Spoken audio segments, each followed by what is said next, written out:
নমস্কার বন্ধুরা, বরের রিকোয়েস্টে নিয়ে চলে এলাম কালারিং পিঠে।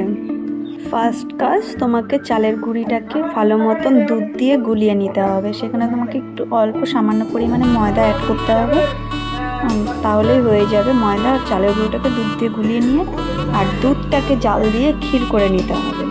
ক্ষীর করা হয়ে গেলে তুমি চালের গুঁড়িটাকে, আমারটা একটু ঘন হয়ে গেছে, তুমি আর একটু পাতলা করে নেবে। আমি পরে জল অ্যাড করে নিয়েছিলাম।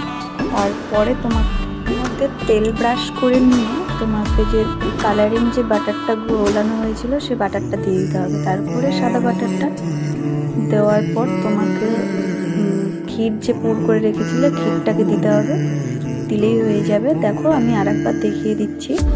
এটা তোমার তুমি যেরকম ডিজাইন করতে চাও সেরকম ডিজাইনই করতে পারো, কোনো প্রবলেম নেই। আমি তো একটা রাউন্ড শেপের দিয়েছিলাম আর একটা এরকম ফোটা ফোটা দিয়েছিলাম।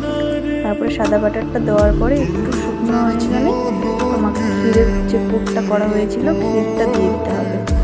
দেওয়ার পরে তুমি ওটাকে আস্তে আস্তে খুন্তি দিয়ে তুলে নেবে, তাহলেই হয়ে যাবে কালারিং পিঠে। দেখো সুন্দর লাগছে দেখতে, আস্তে আস্তে করবে।